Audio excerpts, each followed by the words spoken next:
Balochistan liberation army का नोशकी में एक और हमला।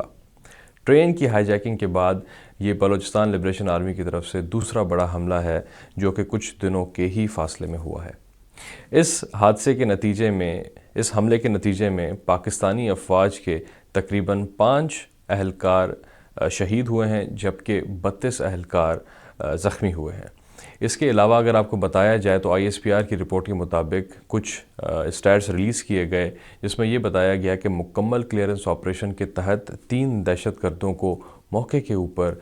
वो जहन्नुम हासिल कर दिया गया। कुछ रिपोर्ट्स के मुताबिक अगर आपको बताते चलें तो BLA ने जब अपने स्टैट्स रिलीज़ किए तो FC के इस कॉन्वॉय के ऊपर हमले के नतीजे में उन्होंने बताया कि तकरीबन 90 के करीब फ़ौजी अहलकार को शहीद कर दिया गया है और ट्रेन की हाईजैकिंग के अंदर तकरीबन 150 से 160 लोगों को हलाक कर दिया गया था। अब इन सारी बातों को अगर हम मद्देनज़र रखते हैं तो कुछ वो हमला जो इन्होंने प्लान किया था FC के इस कॉन्वॉय के ऊपर, उसको अगर देखें तो ये जो कॉन्वॉय था ये इन रूट था towards Taftan border from Quetta. इस कॉन्वॉय में तकरीबन 7 बसेस थीं जिसके ऊपर इन्होंने IED का इस्तेमाल करते हुए और RPG का इस्तेमाल करते हुए हमले को प्लान किया। लेकिन सवाल ये पैदा होता है कि इन्होंने इतने बाखबर तरीके से कैसे इस अटैक को प्लान किया था। सिमिलरली कुछ सेट पैटर्न्स हैं जो कि हमें ये भी गाइड करते हैं कि कैसे इन्होंने ट्रेन की हाईजैकिंग के ऊपर हमला किया था। इसमें सवाल ये पैदा होता है कि क्या इंडियन प्रोपेगेंडा वाकई इस बात के अंदर इन्वॉल्व है कि वो BLA को इस कदर सपोर्ट करते हैं कि पाकिस्तान के अंदर जो इंटेलिजेंस है उसमें भी एक लैप्स पैदा हो रहा है। क्या BLA को इतनी सपोर्ट हासिल है इंडिया की और अफ़गानिस्तान की कि वो इस तरीके से पाकिस्तानी अफवाज के ऊपर हमलावर हो जाते हैं और एक अनरेस्ट का माहौल फैलाते हैं।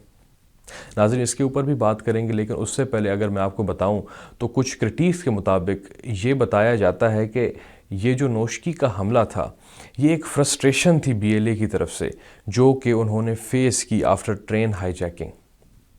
लेकिन सिर्फ ये हमला नहीं था कि जो 5 दिन के फासले में हुआ, इनके दरमियान यके बाद दीगरे 3 और हमले कोयटा डिस्ट्रिक्ट में हुए थे जिसके नतीजे में कुछ हलाकतें भी हुई, कुछ शहादतें भी हुई और एक आलम दीन मुफ्ती मुनीर भी शहीद हुए थे। ये सारे मामलात हमें ये बताते हैं कि किस तरीके से BLA ने अपने आप को ऑर्गेनाइज कर लिया है।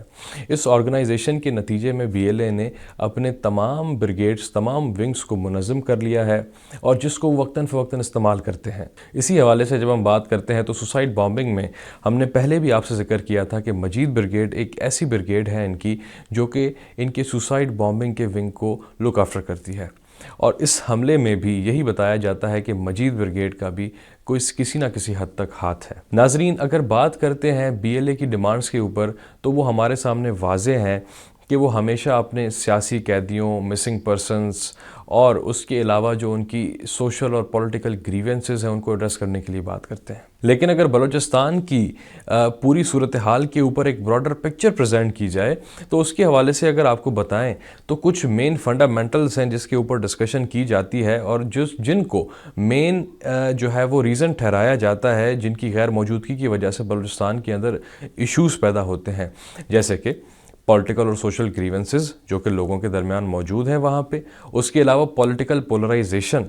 वो भी किसी हद तक मौजूद है। तीसरी चीज़ जो कि वहाँ पे बहुत ज़रूरी है वो लैंड रिफॉर्म्स का होना। इसके अलावा नाजरीन, गवर्नमेंट और मिलिट्री को अपनी जो विल है उस पर काम करना चाहिए। पाकिस्तान के अंदर ये जो रीसेंट अटैक्स हो रहे हैं इसमें BLA को इतने मोहतात, इतनी बाखबर ज़राए से कैसे पता चलता है कि ट्रेन के अंदर कितने अहलकार मौजूद हैं पाकिस्तानी अफवाज के, पाकिस्तानी पैरामिलिट्री फोर्सेस के। उसके अलावा FC के कॉन्वॉय किस वक्त किस हाईवे से कैसे मूव करेगा। नाजरीन, जब रिपोर्ट सामने आई तो हमें पता चला कि जिस तरह ट्रेन के अटैक को प्लान किया गया था कि वो हाईवे से तकरीबन एक सर्टन फासले के ऊपर दूर थी जहाँ पे कोई और रास्ता मौजूद नहीं था और किस टनल में वो ट्रेन गई तो BLA ने अपने वो लोगों का इस्तेमाल करते हुए धमाका किया और ट्रेन को रुकवाया। ये एक कंप्लीट पैटर्न है जो कि बताता है कि BLA अपने इंटेलिजेंस विंग को बहुत स्ट्रॉन्ग कर चुकी है, या इसको यूँ भी कहा जाए कि पाकिस्तानी जो इंटेलिजेंस है उसके अंदर एक बहुत बड़ा लैप्स पैदा हो चुका है।